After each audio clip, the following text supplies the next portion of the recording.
Meus irmãos, minhas irmãs, uma excelente noite a todos e gostaria de iniciar aqui as nossas considerações. Primeiro, agradecendo ao Marcelo pelo convite e poder estender aqui a fraternidade.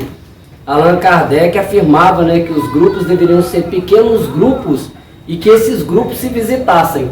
É lógico que a gente, morando tão distante, dificilmente vai visitar um lugar, a não ser no caso dos palestrantes que têm essa sorte de ser convidados para ir em outra cidade e estender os laços da fraternidade. Então, eu inicio agradecendo a oportunidade de fazer aqui algumas reflexões com vocês. Evocamos, então, Jesus, de forma que Ele possa envolver a todos nós e que possamos, ao final dessas reflexões, estarmos melhores do que agora. Então nós começamos exatamente falando sobre a gratidão. Por que a gratidão? Porque é ela que vai nos mover e mostrar realmente o nosso entendimento da vida. E para falar das vitórias, do Espírito, nós podemos falar da nossa gratidão pelas vitórias já alcançadas aqui. Agradecemos pela vitória da reencarnação. Não sei se sabem, mas nem no processo reencarnatório não é muito fácil. Quantas vezes os filhos falam para o pai: eu não pedi para nascer, na verdade implorou, pelo amor de Deus, me deixe encarnar. Essa é a verdade, porque nós temos a necessidade de estar na carne para desenvolver as nossas habilidades. Então, nós podemos dizer que somos vitoriosos ao estarmos num corpo físico, ao termos família, ao termos um emprego, ao termos saúde, ou não temos nada disso. Porque para o Espírito, a vitória está em vencer também as lutas. E não apenas o sucesso entendido pelo mundo. Então, para a gente poder trabalhar, eu separei uma frase de Horácio, que está lá no livro 1 de Odes. Possivelmente vocês conhecem, eu já ouvi o termo, que é carpe diem, Colha o dia hoje e confie o mínimo possível no amanhã. Por que eu gostaria de falar sobre esse assunto, sobre o momento presente? Esse é o melhor momento das nossas vidas. Alguém tem dúvida disso? Vocês conseguem mudar o passado? Consegue apenas pelo desejo mudar o futuro que vai acontecer amanhã, impedir que alguém desencarne, impedir que uma doença aconteça? Então a gente não tem poder sobre o que vai acontecer ou sobre o que já aconteceu. Mas nós temos um poder gigantesco sobre o agora. Por isso, nós temos um poder na nossa mão, que é o poder do agora. Se nós estamos no nosso melhor momento, e esse momento jamais vai se repetir, nós podemos voltar daqui a um ano, sentar nos mesmos lugares, mas o momento não será o mesmo. Aprendemos isso com Heráclito, filósofo grego, que dizia que um homem jamais entrará num rio duas vezes, porque quando ele entrar pela segunda vez, o rio não é mais o mesmo, e também o homem não é. Não sei se vocês sabem, mas os fisiologistas afirmam que as nossas células mudam todas durante um período de 7 anos. Então, a cada 7 anos, o nosso corpo mudou totalmente. Um homem de 70 anos mudou de corpo 10 vezes. Olha como nós estamos mudando constantemente. Não somos mais os mesmos que acordamos hoje, porque várias células já morreram e outras já nasceram. Então, nós trabalhamos o poder do agora para poder nos livrar do mal da modernidade. Qual é o mal da modernidade? Nós vivemos 2 grandes males, se eu posso dizer assim. Ou vamos ver se alguém aqui não é ansioso. Eu tenho certeza que todo mundo aqui dourado é tudo o espírito mais elevado, Mas da onde eu venho? Sabe, o pessoal é ansioso, o pessoal é depressivo. E o que é a ansiedade? A ansiedade nada mais é do que o excesso do futuro no presente. É você preocupar-se com aquilo que vai acontecer. Você querer controlar o futuro. E a depressão é excesso de passado no nosso presente. Nós somos tão ansiosos e tão depressivos que a gente não consegue viver o momento presente. Que vamos fazer um teste fácil, básico. Quem aqui já pegou um livro para ler ou uma página qualquer de um artigo e chegou na metade e se perguntou, o que eu li lá em cima? Levanta a mão comigo, não me deixem sozinho. Quantas vezes o nosso corpo está num lugar e a mente em outro? A gente está assistindo a palestra, mas depois da palestra eu vou passar na casa do fulano. Já aconteceu isso? Ou está assistindo uma novela e pensa assim, no intervalo eu vou ao banheiro. Esse pensamento de futuro significa que você não está vivendo o momento presente. Todas as projeções que a gente faz. Arthur Geon, ele é um zen budista norte-americano, ele escreveu um livro que eu acho maravilhoso, é livro de cabeceira, chama Calma no Caos. Que ele fala, é muito fácil manter o equilíbrio numa montanha, meditando com ouvir os passarinhos. Agora, manter a calma no caos da vida, no caos do trânsito, do trabalho, aí é que está o X da questão.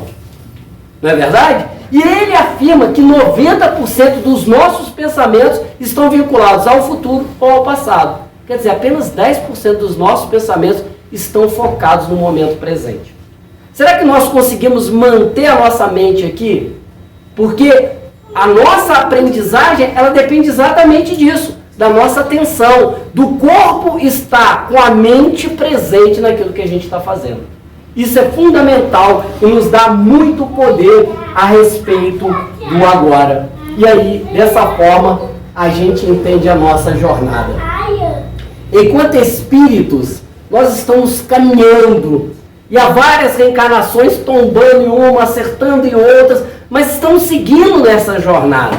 E para exemplificar esse nosso processo de aprendizagem, eu separei um poema de Adelino Fontoura, que psicografou através das mãos do Chico a obra, a mensagem, a poesia, a jornada. E ele começa assim: fui átomo vibrando entre as forças do universo, devorando amplidões em longa e ansiosa espera. Partícula, pousei. Encerrado eu era em fusórios em montões de sargaço. Por século fui planta de movimento escasso. Sofri no inverno rude e amei na primavera. Depois fui animal, e no instinto da fera achei inteligência e avancei passo a passo. Guardei por muito tempo a expressão dos gorilas, pondo mais fé nas mãos e mais luz nas pupilas, a lutar e a chorar, para então compreendê-las. Agora, homem que sou, pelo fórum divino, vivo de corpo em corpo, a forjado destino, que me leva a transpor o clarão das estrelas. Essa belíssima poesia, esse poema de Adelino, ele mostra a nossa trajetória evolutiva, passando pelos reinos inferiores até chegarmos ao estágio de homem, e aí despertar a nossa consciência para as realidades da vida. E na noite de hoje, nós vamos fazer essas reflexões das vitórias do Espírito, e eu vou aproveitar para contar para vocês algumas histórias. Particularmente, eu gosto muito de histórias. Aprendi com a minha avó, que na nossa infância gastava um tempo danado contando história para gente. A vantagem que ela contava história, quando ela contava história de príncipes, de princesas, sempre tinha uma festa no final. E aí ela dizia que a festa, e aí falava dos salgadinhos que tinha lá. Imagina, nós éramos crianças famintas. Eu não acho que era a fome que nos acompanhava de outras vidas, porque como tínhamos fome? 6 crianças, né? E as minhas tias falavam com as minhas primas: come rápido que os esfomeados do Nelson estão chegando. Demorava tudo que tivesse à frente. E a minha avó adorava terminar as histórias contando a festa. E ela dizia que quando ela ia na festa, ela tinha separado salgadinhos e refrigerante pra gente. E ela dizia: eu trazia o salgadinho dentro da garrafa e trazia o refrigerante na peneira. Mas na hora que eu passei na pinguela, não sei se vocês conhecem pinguela, e aí, quando eu passava na pinguela, eu escorreguei e caí e perdi tudo. E a gente ficava frustrado. Mas ela nos fazia entrar na história. E essas histórias entraram na nossa alma. Falando isso, eu me lembro de um ensinamento de Lavoisier, que ele dizia, de La Fontaine, que ele dizia o seguinte: quer entrar no coração do homem, conte histórias. Não foi isso que Jesus fez? Contou diversas parábolas, diversas histórias, para que a gente, de acordo com a nossa maturidade, pudéssemos compreender. Hoje eu quero apresentar para vocês a primeira história, das outras que irei contar, de Easy Ed. É uma história verídica. Easy Ed era um apelido do advogado de Al Capone. Acredito que a maioria já tenha ouvido falar de Al Capone. Criminoso famoso norte-americano que estabeleceu um reino de poder, de violência durante a lei seca nos Estados Unidos. E ele virtualmente possuía Chicago no seu tempo, porque ele comandava ali redes de prostituição, distribuição de bebida que era proibido, assassinatos. Porém, era muito difícil prender Al Capone. Sabe por quê? Por causa de Easy Ed. Easy Ed era um advogado tão bom que ele sabia lidar no cipoal legal, de forma que ele fazia com que Al Capone ficasse fora da prisão. E ele, fazendo tudo isso, ele ficava rico, cada vez mais rico. Tão rico que a sua família vivia confortavelmente numa mansão em Chicago, e a sua mansão ocupava um quarteirão inteiro, com toda a segurança. E ele lidava no meio da elite da época, e apesar da barbárie que o envolvia todo o seu dinheiro, ele não se preocupava com isso. Porém, Easy Ed tinha um ponto fraco: seu filho. Ele amava profundamente o seu filho, mas tanto que ele amava o seu filho, que ele queria dar o melhor para o seu filho. Então, eram os melhores brinquedos, as melhores opções de lazer, melhor escola, melhor roupa. Porém, apesar de viver no meio da bandidagem, ele ensinava para o seu filho o que era certo e o que era errado. Olha o contrassenso. E ele queria que o seu filho fosse um homem melhor do que ele, apesar do que ele fazia. Então, dando tudo que o filho queria, ou tudo de bom para o filho, duas coisas ele não podia dar ao seu filho: um bom nome e um bom exemplo. E isso lhe corroía a alma. E essa angústia íntima o abalou de tal forma que um dia ele resolveu romper com o crime. E o que ele fez? Delatou Al Capone e o seu grupo. Testemunhou contra ele numa forma de resgatar um pouco de dignidade para o seu filho, de ser um bom exemplo para o seu filho. Só que isso custou um preço. Um ano depois, Easy Ed perdeu a vida nas ruas de Chicago num tiroteio. Porém, carregava consigo a esperança de ter resgatado um pouco de tudo que ele tinha feito e dado ao filho a chance de vê-lo de uma forma diferente. Os militares que recolheram seu corpo acharam alguns pertences no seu bolso. Mas havia, dentro desses pertences, um pequeno texto escrito num pedaço de papel, o seguinte: o relógio de vida recebe corda apenas uma vez. E nenhum homem tem o poder de decidir quando os ponteiros pararão, se mais cedo ou mais tarde. Agora é o único tempo que você possui. Viva, ame e trabalhe com vontade. Não ponha nenhuma esperança no tempo, pois o relógio pode parar a qualquer momento. Esse texto, embora possa dar uma ideia materialista, né? Porque nós espiritualistas acreditamos na continuação da vida após a morte. Mas em termos de reencarnação, ele é certeiro. Porque esse momento é o momento que a gente tem para fazer a diferença. É o agora. Ele nos relembra o carpe diem. Mas será que nós estamos tendo condições de realmente analisar quais são as vitórias que nós estamos tendo? A intenção da palestra de hoje é, na verdade, tentar analisar como nós estamos forjando o nosso destino. Como é que nós vamos transpor o clarão das estrelas? Será que nós estamos no caminho certo? Que traçamos no além e estamos seguindo nessa encarnação? Vamos então entender, baseado naquele princípio da gratidão, as nossas vitórias. Talvez a vitória que devemos comemorar hoje é essa: nós estamos encarnados. Que ótimo! Que bom, bom demais! Nós estamos aqui encarnados, mas eu gostaria de perguntar a vocês: como é que nós estamos encarando a vida? Será que nós estamos revoltados odiosos, descrentes, infelizes. Como vocês estão encarando a vida? Estão entrando na rede social para xingar um amiguinho lá porque ele pensa diferente de você na política? Porque a política enlouqueceu a nossa sociedade. Vi amigos, companheiros espíritas indo para uma guerra contra o outro para pensar diferente. Aí a gente fala, são inimigos fraternos, né? Porque no meio espírita é engraçado a gente... Se alguém estiver falando mal de alguém, você fala, não vamos falar mal, não. Não, estou falando mal, não. É comentários fraternos sobre a vida alheia que a gente faz, mesmo. A gente usa subterfúgios para justificar o nosso comportamento. Porque nós achamos que a nossa visão de mundo é melhor, que a nossa opinião é melhor, que de alguma forma os outros são inferiores à nossa forma de enxergar a vida. Que os outros deveriam ler a vida pela nossa cartilha.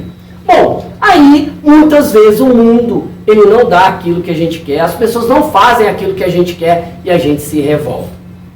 E quantas vezes, mesmo com conhecimento espírita, quando chega as adversidades, a gente sofre e fica com raiva e perde a fé e perde a esperança. Aí eu busquei para vocês uma tira desenhada por Maurício de Souza. Eu gosto muito do Maurício e acho que ele tem momentos de grande inspiração. E o alter ego dele, o Horácio, ele traz uma história maravilhosa. Até pouco tempo o Maurício desenhava, era o único personagem que ele desenhava. E a historieta é o seguinte: eu vi o mundo pela primeira vez num dia bonito de sol. Eu não sabia que aquele era um bonito dia de sol, até conhecer minha primeira noite escura e fria.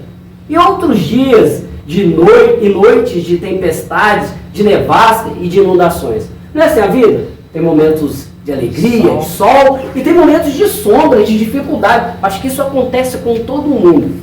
Aí o Horácio continua a nos ensinar. E fiquei gostando mais, cada vez mais, dos belos dias de sol. Lembrava meu começo, minha descida a este mundo. Os dias difíceis, de frio e de fome, eu atravessava com a esperança de melhores dias. Afinal, eu aprendera que a uma noite escura sempre se sucede um dia de sol. E você? Eu amei essa frase. Isso aqui é digno de Emmanuel. E quem contrariar, eu posso mostrar vários textos que Emmanuel trata sobre as dificuldades, comparando a noite escura, que é vinda depois, vem depois o dia de sol. A luz chega sempre e afugenta as trevas. E aqui ele nos pergunta, será que nós aprendemos isso? Que olha, estou passando um momento difícil, mas ele vai passar? Não é isso que a doutrina ensina pra gente? Que Maria mandou para o Chico, isso também passa. Coisa boa passa, coisa ruim passa. E isso é importante para a gente entender as nossas vitórias.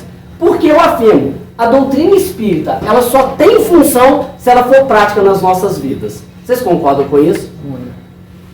Quando nós pegamos lá, eu peguei lá o que é o espiritismo, e tem um diálogo que Kardec apresenta, e Kardec indaga, qual religião é boa para o homem?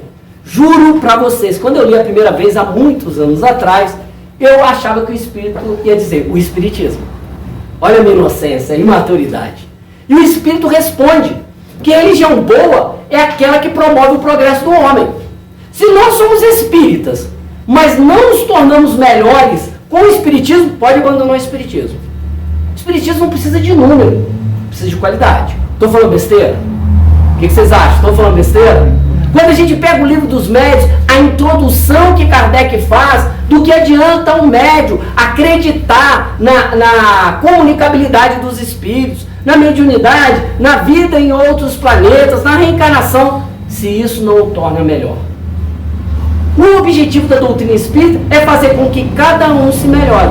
A partir do momento que eu me torno melhor e vocês se tornam melhores, nós estamos melhorando o nosso planeta. Mas a gente gasta tanto tempo fazendo reforma íntima, mas é da casa dos outros, né? Imagina, gente, se eu chego na casa de você e falo, não gostei da cozinha aqui não, vou trazer a sala pra cá. Vocês me mandavam pra fora rapidinho. E quantas vezes a gente gasta tempo cuidando da vida alheia? Pensem nisso. Quantas vezes a gente está preocupado com o outro, e isso não tem nada a ver com egoísmo. Porque a partir do momento em que eu trago a luz que é em mim para fora, eu ilumino quem estiver ao meu redor. Eu não tenho o objetivo de iluminar o outro. Toda a literatura espírita apresenta casos semelhantes de desencarnação. Quando a gente desencarna, dizem os espíritos que a gente vê um filme, não é verdade? Um filme de trás para frente, e nunca é da vida do outro, né? É sempre a nossa.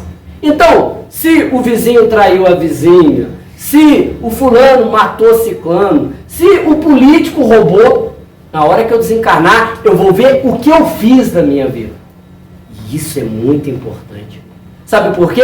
Porque isso, de certa forma, nos faz pensar que nós vamos, ao final dessa existência, analisar a nossa vida e nos julgar por aquilo que fizemos e por aquilo que deixamos de fazer. E aí vem uns pontos importantes na nossa fala aqui. André Luiz diz que nós estamos num curso intelecto-moral, de aperfeiçoamento intelecto-moral. Gente, quando a gente vai para um curso, para uma faculdade, tem matérias, não tem? E aí a gente tem que fazer aquelas matérias, conseguir nota para poder passar. A Terra é uma escola, todos nós estamos matriculados no curso, através da reencarnação, e todos nós temos as matérias para poder passar. Sabe aquelas situações difíceis? Sabe aquelas pessoas difíceis? Então, são seus professores. Aí você fala, muito obrigado. O miserável pisou no seu pé de propósito, você agradece. Né? E a gente diz que muitas vezes as pessoas que a gente antipatiza são chatos, né? Não, mas fulano é chato. E o chato, tudo que ele faz nos incomoda. O Oswaldo Montenegro tem uma música chamada O Chato, vocês conhecem? O chato é aquele cara que vai te contar uma coisa, ele conta tudo, tintim por tintim, depois ainda entra em detalhes. Ele conhece alguém que diz, que chato é que aparece lá em casinha, ele aparece. Esse é chato. E aí a gente vai vendo que todos nós temos um chato interior. Na fala de Sartre, o inferno são os outros. Se os outros são um inferno pra gente, a gente também é um inferno para alguém. Há uma relação que a gente tem que estabelecer em nós para entender os vínculos e começar a colocar a doutrina espírita na prática. E aí a gente vai vendo como a doutrina espírita não salva ninguém. Peguem um autor já aí presente através da mediunidade do Chico.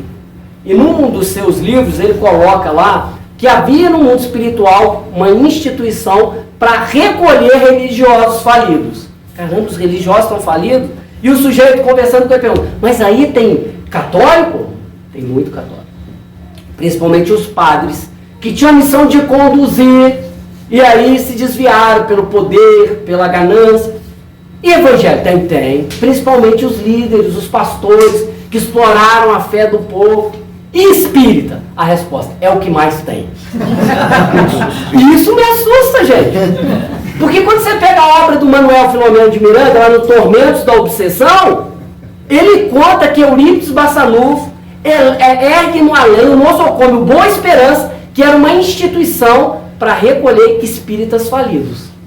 O livro Os Mensageiros fala um monte de médium falido. No livro Obreiros da Vida Eterna, a equipe de mensageiros passando pelo umbral, vê uma mulher correndo desesperada. Irmãos da luz, por favor, me socorra. Eu fui espírita na terra. Não adiantou nada, estava no umbral. Eu conheci Dr. Bezerra de Menezes. Não adiantou nada. Então adianta falar, não, eu conheci o Chico, o Divaldo. Olha, isso não te garante um lugar no nosso lar. Ou em qualquer colônia. Percebe que a doutrina espírita, ela pede de nós muito mais do que vir à casa espírita, ouvir uma palestra, tomar o passe, cumprir a minha obrigação religiosa. O espiritismo, ele se expande além das paredes do centro. Aqui a gente só vem, como o Marcelo disse, para ganhar energia para enfrentar a nossa vida lá fora. Quando vier a doença, quando vier a desilusão amorosa, quando vier a bancarrota financeira, aí a gente vai colocar em prática aquilo que a doutrina espírita tem nos ensinado. Então, quando a gente pensa sobre isso, eu fico com muito medo de quedar. E vou falar por quê. Quando a gente pega lá a introdução de Emmanuel, no livro Os Domínios da Mediunidade, ele fala que a queda pode vir no último quilômetro. Você estava indo muito bem e tal, deslumbrou com alguma coisa, abandonou o caminho, a queda pode vir ali. E aí, quem de nós está livre dela? Ninguém. Por isso, a gente usa a doutrina espírita para filosofar, né? Ela com o seu aspecto filosófico. E aí, gente, qual é a finalidade da gente estar encarnado? Ou qual que é o objetivo da reencarnação? E existem respostas para essas perguntas Quando a gente pega lá na questão 132 do Livro dos Espíritos, quando Kardec pergunta isso aos imortais, qual é a finalidade da encarnação? E aí a gente vai ver que Deus, ele impõe a gente a encarnação para a gente chegar à perfeição, gente. A gente precisa estar aqui na matéria. Para alguns vai ser expiação, para outros vai ser missão. Mas no fundo, todos nós estamos participando como co-criadores. Cada um de nós tem um papel a desempenhar nessa obra. Será que a gente está fazendo o nosso papel e agradando a Deus? Já se perguntaram isso? Olha como é que isso é forte. Será que eu estou cumprindo bem o meu papel, concorrendo para a obra geral e também para o progresso geral? E aí na questão 167, Kardec então indaga aos imortais qual a finalidade da reencarnação. O outro era a finalidade da encarnação, agora ele está falando da reencarnação. Expiação e melhoramento progressivo da humanidade. Aí o Miramês vem falando sobre despertamento, isso é importante para a gente aqui. E ele fala que o tempo acorda as almas para a necessidade de progredir e amar. Cada um de nós vai reagir de uma forma diferente diante de determinado estímulo, não é verdade? E eu não vejo isso como uma coisa ruim, mas como um processo de aprendizagem. E à medida que a gente sofre, para fugir do sofrimento, a gente muda o comportamento. Às vezes a gente teima, não é assim? Às vezes ouve, não sei se vocês já passaram por essa situação, aquela vozinha que fala, não faz isso. E aí eu fico, mas não faz isso. E você vai e faz e quebra a cara. E vai reclamar de quê? Não tem como. Porque nós estamos aprendendo ainda a agir na vida.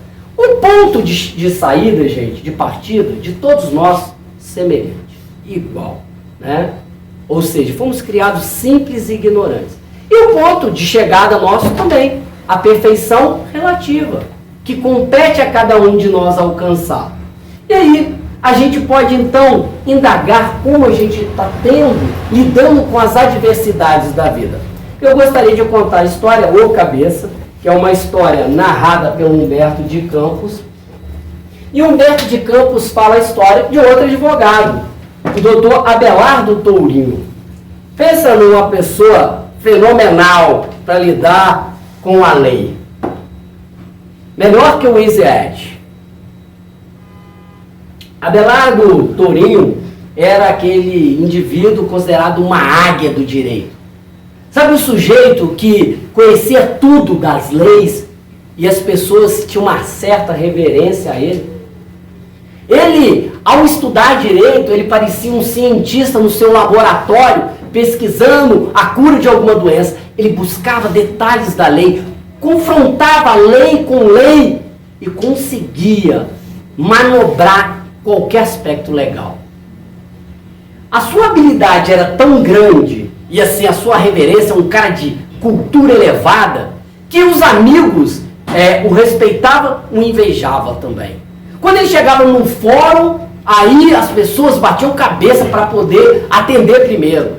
Quando tinha uma causa mais difícil, ele era o primeiro a dar a palavra. Todo mundo queria ouvi-lo e todos o consideravam o grande cabeça. Imagina, um cara, cabeça, grande cabeça, inteligente, né? O grande cabeça. Porém, ele tinha um grande defeito. Diante do dinheiro, ele fazia qualquer coisa. Distorcia as leis, quebrava decretos, que fosse preciso para manter o pior bandido fora da cadeia. E é lógico que, ao derredor dele, só vinham os parasitas poderosos que podiam pagar. E embora todos o aplaudissem por ser o grande cabeça, uma pessoa lhe acompanhava preocupada. A nobre mãezinha, cristã e boa de alma, que abordava o seu filho quando possível, dizendo que a missão do direito é uma missão muito nobre e que há uma responsabilidade muito grande, tanto para quem exerce o direito, para quem é juiz, uma missão nobre, a qual ele deveria dignificar. Ele não poderia apenas ser envolvido, embora os aplausos e tal, apenas pelos ricos. Onde estava a sua dedicação fraterna aos mais sofredores?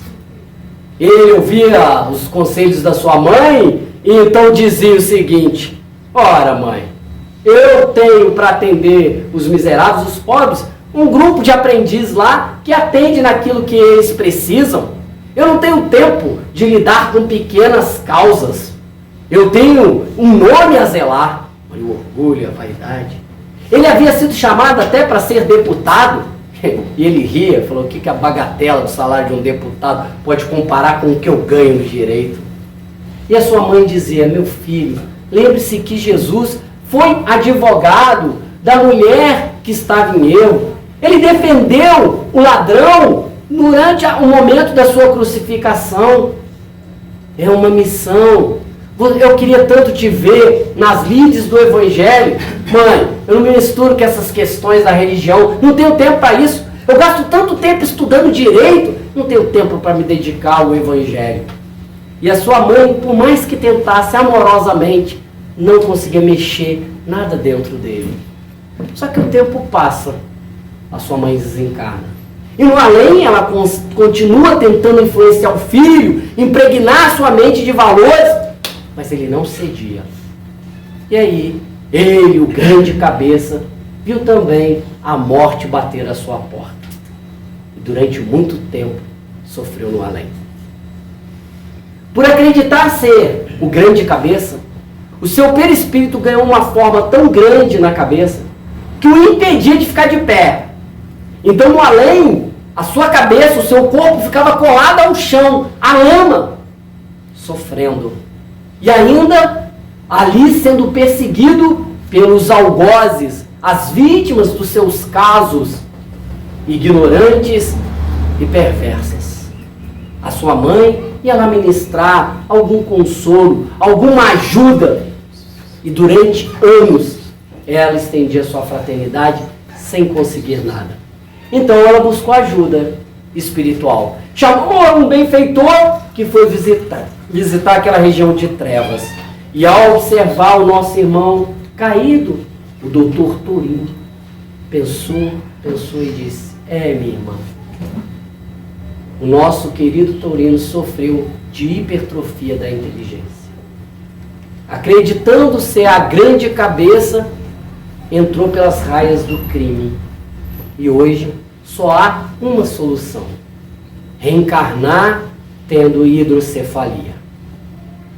E pela bondade de Jesus, logo tempo depois, Torino estava preso a uma cadeira, demonstrando uma grande cabeça pela hidrocefalia. Todos nós temos o tempo inteiro oportunidade de escolher. Escolher agora. Como nós vamos responder aos outros? Como nós vamos agir diante dos outros? E a doutrina espírita nos apresenta princípios. E esses princípios são conhecimentos que iluminam. Porque a partir do momento que eu acredito na existência de Deus, eu não acredito no acaso, julgando dados com a nossa existência. A partir do momento que eu aceito a imortalidade da alma, sei que a morte do corpo não significa nada para o espírito, apenas uma passagem. Quando eu acredito na comunicabilidade dos espíritos, eu aprendo com aqueles que erraram em circunstâncias que podem me prevenir. Se eu entendo a reencarnação como a lei da evolução, a pluralidade dos mundos habitados, eu terei realmente um conhecimento que ilumina. Porém, se eu aplico a doutrina espírita como uma chave a entender, a abrir as portas do Evangelho, eu vou entender o Evangelho como a duração do sofrimento se baseia no tempo necessário que se melhore. E eu vou ter, então, um conhecimento que acalma. Porque eu entendo que tudo que nós estivermos passando agora, vai passar. E à medida que eu aprender com a lição, mais rápido eu me liberto. Vocês já viram que a pessoa, quando odeia alguém, nos grupos mediúnicos a gente vê isso. Já acompanhamos casos de 4 séculos o sujeito se vingando. 4 séculos, gente. E aí ele quer que o inimigo dele seja infeliz. E durante 4 séculos ele persegue e ele não consegue ser feliz. Então, por um ato de inteligência, a gente aprende a se libertar. Eu me liberto. e aprendo com a doutrina espírita, nesse conhecimento que acalma, que tudo nasce do poder do nosso pensamento. Porque você atrai aquilo que pensa. E eu pergunto a vocês estão pensando bem? Estão pensando coisas boas no cotidiano? Ou o nosso pensamento tende ao desespero? Porque quando você foca, você aumenta. Porque os conhecimentos despertam a nossa alma. E aí, nós podemos dizer o seguinte, uma das vitórias, nós temos um norte. O norte é apontado pela doutrina espírita porque nós sabemos o porquê, de onde viemos, o que nós estamos fazendo aqui e para onde nós vamos. A partir desse momento, eu pergunto a vocês, será que nós estamos alcançando nas nossas encarnações sucesso? Se vocês fossem, sem ter que me dar a resposta, se vocês fossem pontuar a reencarnação de vocês acham que vocês estão tendo mais vitórias ou mais derrotas? Vamos pensar. Quantas vezes a gente perde a calma? Quantas vezes a gente está dando vazão para o ódio? Quantas vezes a gente desespera? Se nós não conseguirmos trazer esse conhecimento, entendendo a temporalidade da vida, nós vamos continuar sofrendo e repetindo o sofrimento. Então a doutrina espírita nos apresenta uma forma para a gente mudar. Porque os espíritos dizem, pensamento é tudo. Se a gente muda aqui, a gente muda todo o resto. Quer ver um exemplo? Como o nosso pensamento é importante, vocês já ouviram falar em pessoa que tem úlcera nervosa? Já ouviram falar? Gente, o que é úlcera nervosa ou a gastrite nervosa? É uma ferida que dá no estômago. Ué, mas o nervosismo está no estômago ou está na cabeça? A cabeça comanda o corpo através do cérebro. E quem pensa não é o cérebro, é a mente. Quer ver um exemplo? Se vocês tiveram que ficar na frente de uma plateia, se são tímidos, com certeza vão ter palpitação. Vai ser um trabalho que tinha que apresentar na faculdade. A mão começou a suar. Tem gente que tem diarreia, piriri da angorra, porque tem que ficar diante do público. Tem gente que desmaia. O corpo está reagindo àquilo que vai à mente. Nós falamos hoje das doenças psicossomáticas. O que é isso? O nosso corpo está somatizando o que vai na mente. Se eu foco, eu aumento. Aí eu queria trazer o pensamento do William James, que é um contemporâneo de Freud, que diz o seguinte: a maior descoberta da minha geração é que nós podemos modificar as nossas vidas, mudando a nossa mente, o nosso comportamento. A partir do momento em que a gente aprender a pensar de forma correta, nós vamos suavizar a nossa vida. Ela não será tão pesada. Primeiramente, a gente não tem controle sobre tudo. Certa vez um benfeitor me disse o seguinte: Nelson, não se apegue a nada. Ele falou, não se apegue às pessoas.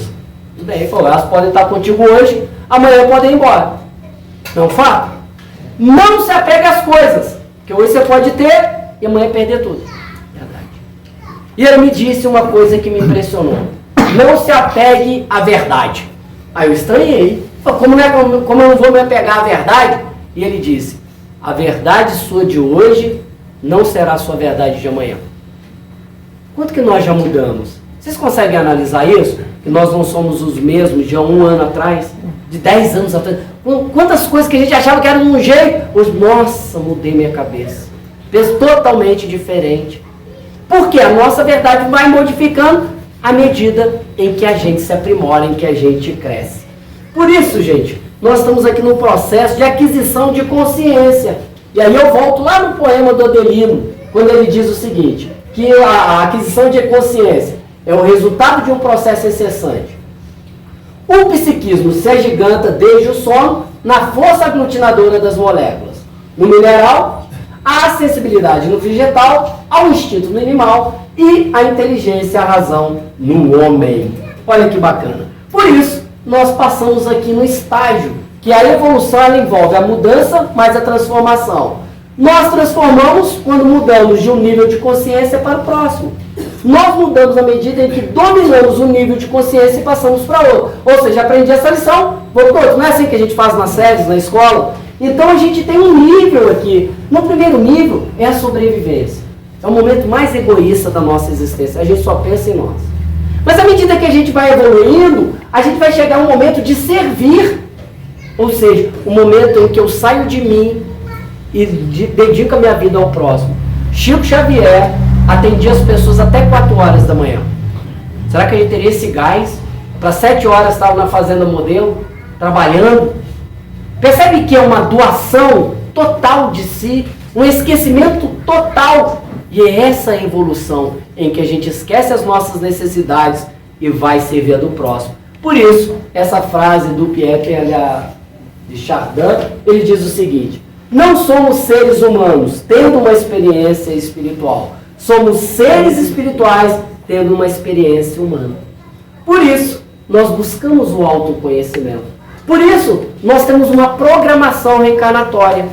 Você sabia, quando eu disse que a gente pede no além, aqueles espíritos que estão em condições, diz André Luiz, ele solicita para reencarnar. Então ele faz uma petição aos benfeitores: olha, eu quero reencarnar. O cara foi alcoolista na vida anterior. Ele fala: não, eu quero reencarnar, mas eu quero que o meu pai seja um dono de bar, porque eu vou estar ali perto da cachaça, do álcool, eu não vou beber. E os espíritos vão analisar se ele tem condição ou não. E ali ele vai se preparando. Se a petição dele for aceita para reencarnação, alguns fazem curso. André Luiz fala de vários espíritos que fazem curso. Eu até brinquei isso com meu filho e falei assim: nossa, André Luiz fala de curso para as mães, no além. Para ser mãe você faz um curso. Eu falei: pai não faz curso? Ele faz pai. Fizeram o curso de mãe e foram reprovados. Aí vem pai. Tá certo, tá certo. Porque o nível da mãe é bem diferente do pai. Então, nós fazemos uma programação da reencarnação. E aí a gente vai escolher, se tivermos condições, os pais que têm os genes necessários para dar esse corpo. E a gente vê a pessoa reclamando da altura, do cabelo, da cor dos olhos, de tudo. Mas esse é o melhor corpo que você tinha disponível no além. Você juntou seus pais para esse corpo, porque é a melhor ferramenta na sua vida. E aí a gente lembra até uma pergunta que foi feita a Chico Xavier. Perguntaram para ele: por que alguns casais são tão apaixonados e se amam tanto, mas quando nascem os filhos, o amor acaba, o amor vai embora? E aí Emmanuel aproxima dele e diz: pode responder, Chico, que muitas vezes os pais estão muito apaixonados por influência dos filhos, que precisam reencarnar, então eles intensificam ali o amor dos pais, e depois que eles nascem, a influência cessa e a coisa volta no normal. E aí o filho depois vem dizer pra gente que não pediu para reencarnar. Peste! Então, quando nós vemos essa situação, nós vemos assim que há uma programação. E aí você fala assim: poxa, eu tenho uma doença de 1 em 1 milhão. Por quê? Porque ele escolheu aqueles pais que tinham os genes necessários para a sua reencarnação. Mas há casos em que a pessoa foge do compromisso espiritual. Vocês acham que pode acontecer isso? Tem um plano B? Richard Simonet escreveu um livro chamado Plano B, eu recomendo.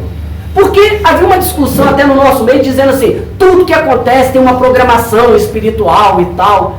E aí ele vem colocar no livro que nem tudo é programado. E a primeira indagação dele, eu acho que vocês vão concordar com ele. Ele diz o seguinte: um pai que violenta sexualmente a sua filha, ele não foi programado para isso, ele não reencarnou para programar. E aí, daquela relação, nasce uma criança. Estava programada aquela violência? Era a mesma coisa a gente falar que Hitler nasceu para fazer o que ele fez. Não, havia germes nele que possibilitaria ele fazer aquilo que ele fez. Como no caso de Judas. Senão a gente estaria falando de determinismo. Quando Richard Simonet coloca isso, ele fala assim: uma pessoa, um casal, o Joãozinho do lado de lá programou casar com a Maria. E aí fizeram toda a reencarnação, teriam tais filhos e tal. Só que quando chegou aqui, no ardor da adolescência, da sexualidade explodindo, o Joãozinho não tinha encontrado a Mariazinha, ele encontrou a Joaninha. E ali ela, no período fértil, espíritos vinculados magneticamente a eles têm uma relação e o espírito reencarna. Uma reencarnação que se dá através de magnetismo. Magnetismo. Quer ver? E ele usa esse raciocínio que eu acho muito bom. Por quê? Porque imagina se a necessidade do espírito é nascer numa favela no Brasil, com o pai dependente químico, a mãe prostituta. Quantas instituições familiares existem assim no Brasil? Quantas favelas? Então, se o cara nascer na favela A, B, C, não vai fazer pouca diferença. A reencarnação lhe dará os mesmos tipos de experiência. Eu gostei muito desse tipo de raciocínio dele. E aí algumas pessoas me perguntam, né, que às vezes está num casamento ruim, falei assim, eu estou no plano B, não era para eu ter casado com essa peste. Às vezes exatamente ele era o plano A. E a gente tem que fazer o melhor. Porque mesmo se estivermos no plano B, os espíritos vão aproveitar aquela sua escolha e tirar dela o melhor possível. Então vamos aproveitar essa nossa programação reencarnatória. Lembrando aí o Manassés, lá no livro Missionários da Luz, quando ele vem mostrando que havia um grupo de espíritos que estavam desenhando os planos da sua reencarnação. E aí ele conta sobre o Silvério, o André Luiz fala, né, do diálogo do Manassés com o Silvério. Ele havia um mapeamento do DNA todinho do corpo dele. E o Silvério ia nascer com um corpo belíssimo. E aí os espíritos viram que seria um problema do orgulho dele, da vaidade. E recomendaram que ele encurtasse uma perna. Ele ia nascer, ia mancar ao longo da vida. E isso foi fundamental, por quê? Porque trabalharia nele o orgulho que ele já trazia de outras vidas. Porque, gente, muitas pessoas falam, nossa, eu queria ser bonito. A beleza é um fardo. Pessoas extremamente bonitas exercem magnetismo sobre outros que muitas vezes as desequilibram. E quantas pessoas se deixam levar pela beleza que passam? Porém, a beleza pode ser um fardo. E ele conta a história da Anacleta. E aí eu falo muito sobre a Anacleta porque eu gosto do exemplo vivo. Ela era uma mãe muito amorosa e ela estava há mais de 30 anos pedindo permissão, tentando juntar os seus filhos que havia falido na última encarnação. Por quê? Ela era casada, tinha 4 filhos e o marido tentava dar noções aos filhos de moralidade, de comportamento. E ela fazia todas as vontades. Sabe, a mãe, eu vou dar tudo pro meu filho que eu não tive. E ao invés de ajudá-los, em tenra idade eles se perderam. E ela, indiretamente, se sentia responsabilizada pela queda deles. E ela, então, reencarnaria com os 4 filhos, ficaria viúva em tenra idade, e os 4 filhos, 2 seriam paralíticos, com problemas mentais, e uma filha apenas seria o seu apoio e ajudaria naquela encarnação. Às vezes, más escolhas nessa vida vão repercutir nas próximas. Por isso, boas escolhas vão fazer com que a gente viva melhor. E aí, eu gostaria de indagar a vocês, que tipo de espíritas vocês são? Vocês são um espírito papagaio? Vocês conhecem o espírito papagaio? Na verdade, eu gosto desse modelo, que é um modelo comportamental, de pessoas que têm o perfil do papagaio. É a pessoa assim no trabalho, talvez na casa espírita vocês não identifiquem, mas pode identificar a pessoa no trabalho ou na família. Sabe quando você tem que fazer um trabalho e tal, o papagaio é que, opa, vamos lá, vamos fazer, acontece e tal. Ela tem uma empolgação, vamos fazer, semana que vem. Passa um mês, você encontra, ei fulano, não, mês passado não deu, mas nesse a gente faz. Porque eu vou fazer, porque eu vou acontecer. É a sua fala. Me lembra muito os nossos políticos. São papagaios, bom para falar, para fazer promessas, mas são ruins para cumprir. Mas existe um outro perfil que eu falo, que é o perfil urubu. Vamos ver se vocês conhecem o perfil urubu. Eu acho que o perfil urubu, né, as pessoas aqui vão lembrar o desenho da família Adams, que tinha uma nuvem negra em cima do carrinho. Eu acredito que o perfil urubu é a pessoa que tem uma nuvem negra em cima da cabeça, trovejando. Ela usa a síndrome de Hard. Não sei se vocês vão lembrar daquele rádio que era a hiena e do leão. Ó dia, ó céus, ó azar. Tem gente que carrega a vida assim. Eu sabia que não ia dar certo. Né? A pessoa negativa, ela liga de manhã o programa de televisão, de rádio, para sintonizar com notícia ruim, para ter o que falar. Você viu quantos morreram lá? Tiroteio? Na guerra? Sempre tem uma coisa ruim para falar. Eu tenho um tio, gente, que tudo que ele vê, ele tem alguma coisa ruim. Um dia eu brincava com o Nelson, eu jogava o Nelson pro alto. Ele chegou pra mim, não faz isso não, Nelson. Eu falei, por que, tio? O meu vizinho foi fazer isso, o menino escorregou, caiu e morreu. Sempre tinha uma história trágica, impressionante. Porque a pessoa negativa, ela sempre acredita que a coisa vai dar errado. Você imagina vendedores, época de Natal, todo mundo vendendo pra caramba, todo mundo feliz porque vai ter uma boa bonificação e ele vendo todo mundo feliz. A gente tá vendendo muito, quero ver se vocês vão pagar. Aí joga aquele pau de água fria e tal. Aí chega o pagamento, as pessoas recebem, né? E ele diz, pagar esse mês, quero ver o mês que vem. Impossível vencer uma pessoa negativa. A pessoa negativa, ela quer que a coisa dê errado. Ela disputa o troféu da desgraça, ela põe na casa, é meu, hein?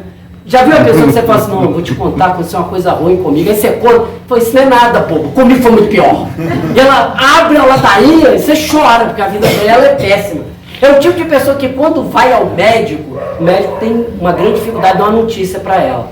E aí quando ela vê a indecisão do médico, ela pode falar, doutor, eu estou preparado para o pior. Esse tipo de gente está sempre preparado para o pior. E aí o médico fala, você não tem nada. O que, doutor, não tem nada? Eu gastei uma fortuna. Esse médico não presta, eu vou em outro. É essas pessoas que acreditam que a vida está errado. Por que o urubu? Porque o urubu alimenta de carniça. Ele quer o pior.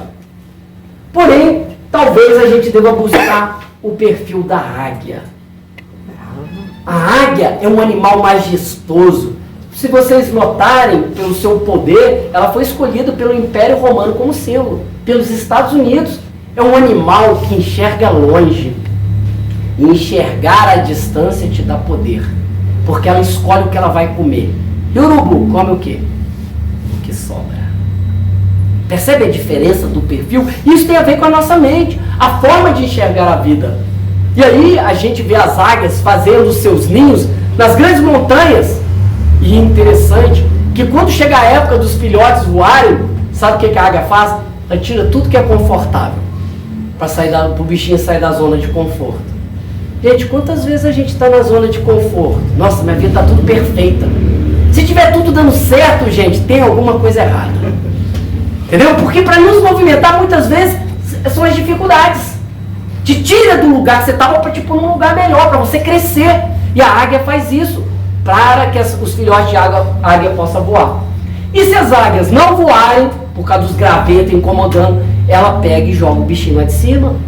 E ela fala, mamãe, eu não posso, eu não vou conseguir voar. Minha filha, você é águia, nasceu para voar, vai voar. Ela joga, alguns voam. Os outros que não conseguem, ela mergulha e pega, não deixa o bichinho morrer.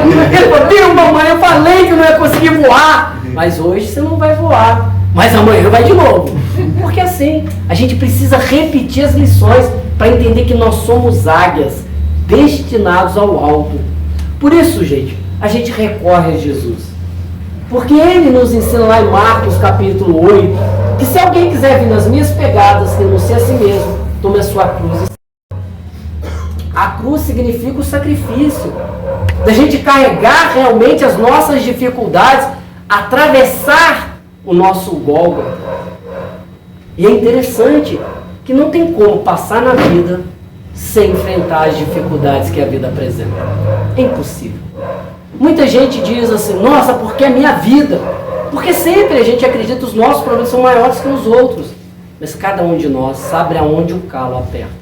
E às vezes o problema do outro é fácil, ou porque nós já vivenciamos, já aprendemos, já passamos, ou porque não passamos e não temos ideia. Mas aí quando a gente respeita que cada um está no estágio evolutivo, a gente ao invés de apontar os dedos, a gente ajuda.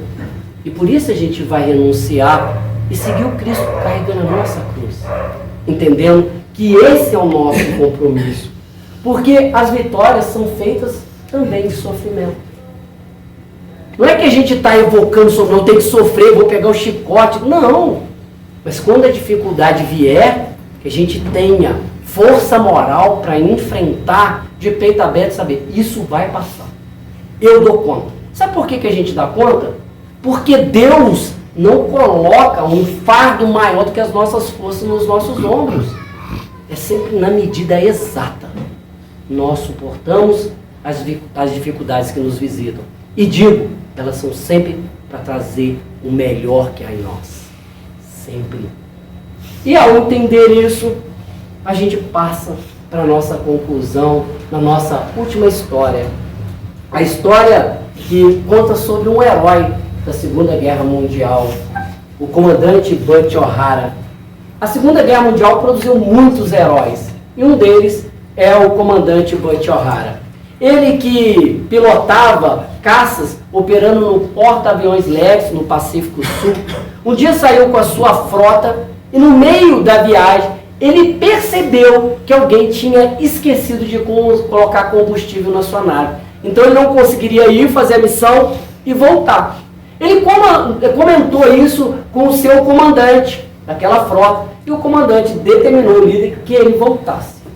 Relutante, ele voltou para o porta-aviões. E durante o seu trajeto de volta, ele encontrou com uma frota de aviões japoneses inimigos, que estavam indo diretamente aonde estavam os seus amigos. E eles não teriam tempo ele não teria tempo de avisar os seus amigos que eles receberiam um ataque de surpresa e todos seriam mortos. O que fazer? Ele então mergulhou contra aqueles aviões e começou ali a atirar com a sua ponte 50, e aí acabou a munição. Ele começou a se julgar contra a formação de aviões japoneses, até que ele desmanchou aquela formação e eles seguiram por outro caminho e ainda conseguiu sobreviver. Quando ele chega no porta-aviões e fala para os seus superiores, eles pegam a máquina, o filme fotográfico, e observam que ele abateu 5 naves e danificou várias. Mostrou a sua coragem, o seu amor ali aos seus amigos, à pátria, a sua missão. Ele então foi considerado o primeiro ás da Marinha na Segunda Guerra Mundial e o primeiro aviador naval a receber a medalha congressional de honra. Olha só como esse sujeito, isso aconteceu em 1942, um ano depois ele morre. Mas Chicago não poderia deixar de homenageá-lo e fizeram então o aeroporto internacional com o nome dele, trazendo lá toda a maravilha, né, da homenagem da cidade àquele comandante. Se vocês algum dia passarem por lá, pode aí visitar o museu destinado a ele, com as medalhas que estão lá. E para a gente poder vincular, eu gostaria de perguntar a vocês, o que tem que haver a primeira história do Ezra com essa história do Butch O'Hara? Butch era filho de Ezra. Quando nós fazemos escolhas certas, a vida vai seguir um fluxo de nos responder em harmonia. A desarmonia e o caos que impactam na nossa vida estão diretamente relacionados com as escolhas, as más escolhas que fazemos. Muitos sofrimentos que nos visitam hoje, podemos afirmar categoricamente que nascem de más escolhas do passado, ou dessa vida, ou de outras. Entender a doutrina espírita é ter nas mãos um tesouro que começa a fazer com que a nossa vida seja mais alegre. Imagina, a doutrina espírita mata a morte. Eu não me verei separado daqueles a quem eu amo. A doença no corpo é cirurgia na alma. Após passar esse período, que é curto, diante da existência do espírito, eu vou adentrar a verdadeira vida e estar ali em paz com a minha consciência. As vitórias de amanhã dependerão muito da nossa ação de hoje. Vivemos num momento de loucura coletiva. Me perdoe fazer essa análise. Talvez uma obsessão coletiva. Os grupos religiosos enfraqueceram. É só pesquisar as igrejas católicas, evangélicas, os grupos espíritas em outras cidades. Trabalhadores que não querem voltar mais à casa espírita. Sabe por quê? Porque hoje pela internet eu assisto palestra, recebo passe. Para que eu vou na casa espírita? Ainda mais que lá está cheio de problema. Lidar com os problemas dos outros? Quem pensa assim não entendeu que o centro espírita funciona como uma escola, como um hospital. É aqui que a gente vem para curar as chagas da nossa alma, mas é aqui que a gente vem para aprender lições que vão nos dar força para enfrentar cada dificuldade. O meu desejo, meus irmãos, na noite de hoje, é que Jesus se faça presente. Vinícius, que de certa forma essa casa criou vínculo ao dar o nome, né, utilizando o seu livro, e que ele possa envolver cada um de nós, e que juntos possamos sentir a presença dos benfeitores espirituais que se importam conosco, que a cada dia nos convidam a abraçar a causa do Cristo, renunciando às nossas paixões, tomando a nossa cruz e cumprindo a tarefa que traçamos no além. Que possamos elevar os nossos pensamentos àquele que nos criou, agradecer a oportunidade da vida, a essa vitória, entender que nosso Pai é Pai de amor, bondade e justiça, e que a sua perfeição rege do micro ao macrocosmo, unidos num único pensamento. Louvemos e bendizemos ao Senhor. Que possamos demonstrar um coração agradecido por todas as lições que a vida tem nos dado, e que Ele nos ajude a domar o orgulho, a vaidade, o egoísmo. Que Ele nos auxilie a acender a pequena luz que há em nós, e que dessa forma possamos afugentar as trevas da ignorância e da maldade que nos cercam, acreditando na promessa do Cristo, que o reino dos céus há de se estabelecer na terra. Rogamos ao Mestre Divino a oportunidade de nos tornarmos dignos de trabalhar na causa do bem, não através da pregação da palavra, mas assim do exemplo que vivifica, que arrasta e que conduz. Que Deus seja conosco, hoje e sempre. Que assim seja.